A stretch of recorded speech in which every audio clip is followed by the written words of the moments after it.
तर जीव वाचवण्यासाठी प्रिन्स काका आणि भद्रावती मॅडमने इतके वर्ष तिला अमेरिकेत ठेवलं. काय सांगतेस? अप्पा एवढंच नाही, आजपर्यंत प्रिन्स काका आणि भद्रावती मॅडमने जेवढे गुन्हे केलेत ना ते सगळे त्यांनी स्वतःच्या मर्जीने नाही केलेत. त्या राक्षसाने त्यांना वश केलं होतं. इतकी वर्ष ते त्याच्या तालावर नाचत होते. त्या चेटकोबाचे गुलाम झाले होते ते. अयो, म्हणजे त्या राक्षसाला या मुलीबद्दल खबर मिळाली असेल ना? हो, मिळाली. आणि त्या राक्षसाने मोहिनीवर हल्ला सुद्धा केला. पण मी आणि शिवाने जसा आदिशक्ती आणि शंभू महादेवाला आव्हान केलं ना तसा तो राक्षस तिथून निघून गेला आणि मोहिनी वाचली. एक चांगलं झालं बघ. अप्पा एवढंच नाही, प्रिन्स काका आणि भद्रावती मॅडम वरची त्या राक्षसाची जी काळी छाया होती ना ती दूर झाली. तो राक्षस त्यांच्या शरीरातून कायमचा निघून गेला. काय? तो कायमचा निघून गेला?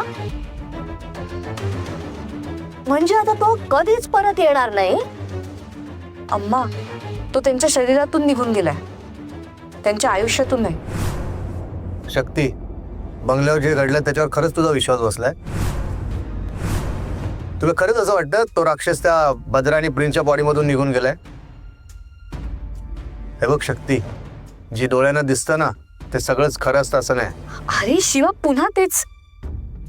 अरे आपल्याकडे पुरावा आहे.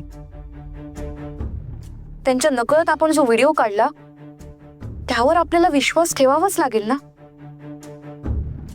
आणि या सगळ्या गोष्टीवर मी काही 100% विश्वास ठेवलेला नाहीये. तू म्हणतोस तसं जर ते तिघही एकमेकांना मिळाले असतील ना आणि त्यांचं एकमेकांशी काहीही नातं नसेल तर ते आपल्याला त्यांना वेगळं ठेवून नाही करणार. त्यासाठी आपल्याला त्यांना एकत्र ठेवणं गरजेचं आहे आणि त्यांना वेळ देणंही तितकंच गरजेचं आहे. त्यांचं काही सिक्रेट असेल तर ते आपल्याला त्यांना एकत्र ठेवून कळू शकतं आणि त्यासाठी आपण त्यांना वेळ द्यायला हवा. शक्ती, आपल्याला ना एकदम गॅरंटी ते लोक आपल्याला दंडवतात, आपली दिशाभूल करतात. आपला खूप टाइम गेला या ड्राम्यामध्ये. हे सगळा ड्रामा आहे त्यांचा, ड्रामा. आपण तर बोलतो ना त्यांना जी शिक्षा द्यायची ती आपण लवकरात लवकर दिलीच पाहिजे. नाही शिवा, पुन्हा पुन्हा त्याच विषयावर चर्चा नकोय. आपलं मगाशी बोलणं झालंय ना, असं घाईघाईत निर्णय घेऊन नाही चालणार. प्रत्येक गोष्टीला वेळ देऊन चारही बाजूनी त्याचा स्टडी करून मगच निर्णय घ्यायला हवाय. आपल्याला ना कळतच नाही तुला कसं पटवून द्यायचं. हे बघ शिवा, आता तू जास्त विचार करू नकोस. तू जेवणावर लक्ष ठेव. मोहिनी, तू जर आमच्या आयुष्यात नसतीस तर आमचं आयुष्य काय झालं असतं? आम्ही अजूनही त्या अंधाऱ्या कोठडीत असतो नाही का? पण तू आलीस आणि आम्हाला असा मोकळा श्वास घेता आला. So thank you so much. आता हा मोकळा श्वास कायम घेता यावा असं वाटत असेल तर माझं ऐकायचं. काय म्हणालीस? तू सांगशील ते आम्ही ऐकायचं? हो, ऐकावंच लागेल. ए बे, बरी आहेस ना? या घरात तू आमची लेक बनून आलीस, माझी सासू बनू नकोस, कळलं ना? तुझा ऐकायला आम्ही गुलाब नाही तुझे. सांगते. Okay fine. पुन्हा तुम्हाला त्या अंधाऱ्या काळोख्या खोटडीत जायचंय नाही ना? ए, आवाज खाली. माझ्यावर आवाज वाढवायचा नाही आणि मी जे काही सांगेन ते मुकाट्याने ऐकायचं, नाहीतर तुझा हा आवाज ना मी कायमचा बंद करून टाके ना. एक चिटको काय कमी होता? ही आले आणखी, तो कर्मी वाटायला माझ्या. काय बोललीस? काहीच नाही. मोहिनी सरकार, सांगा माझ्यासाठी काय हुकूम आहे आपला? गुड. उद्यापासून तू या घरात मोलकरीण बनून राहायचं. काय? मोलकरीण? मी या घरची मालकीण आहे, मालकीण.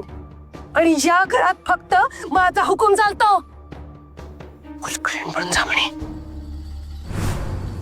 म्हणाले ना मी, माझ्यावर आवाज चढवायचा नाही. नाहीतर गाडून टाकीन मी. मला घड नाही तू.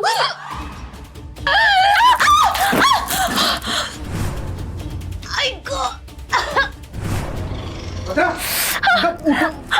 अगं काय चाललंय? काय चाललंय? बरं झालं तुम्ही आलात. काय बघा ना, हिने मला बाळाचा प्रयत्न केला. कळची आलेली ती होती म्हणजे डोकं मी वाटते. तू मारलंस हिला? नाही मारलं तर नाही मी, पण अति केलं तर माती करेन मी हिची. आणि नाही ऐकलं तर अशीच दशा होणार हिची. काय नाही ऐकलं तुझं? मी तिला एवढंच म्हणाले की उद्यापासून तू या घरात मोलकरीण बनून राहायचं, तर ऐकतच नाहीये माझं. काय मोलकरीण? अगं डोकं ठिकाणावर आहे ना तुझं? आणि हो, तुम्हाला ही घरगडी बनून राहायचंय. घ्या, कीप इन माइंड. ऐका, आणखीन ऐका. तू काय बोलतेस तुझं तुला तरी कळ. आवाज खाली. मी चेटकोबाची रक्तपुत्री आहे आणि तुम्ही त्याचे गुलाम म्हणजे माझेही गुलाम. हे विसरू नका. शिकवून टाकते मी. शांत हो. तिचं ऐकावंच लागेल.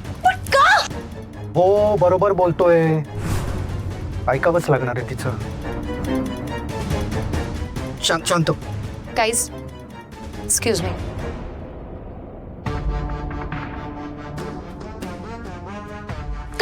काय कायचं म्हणीचा? कारण तुझ्या परमपूज्य चेटकोबानी सांगितलंय म्हणून. म्हणून आपण आपल्याच घरात आता नोकर बनून राहायचं आहे का प्रिन्स? आलिया भोगासी असावे सादर. तिचा हुकूम आहे, पाळावाच लागणार. तिचं ऐकावंच लागणार आहे आपल्याला. कोणी काय? शांत हो जरा. तुम्ही मला एक ऍड्रेस शोधायला हेल्प कराल का? हो, प्रिन्स आणि भद्रावती निखारगेंच्या घरी.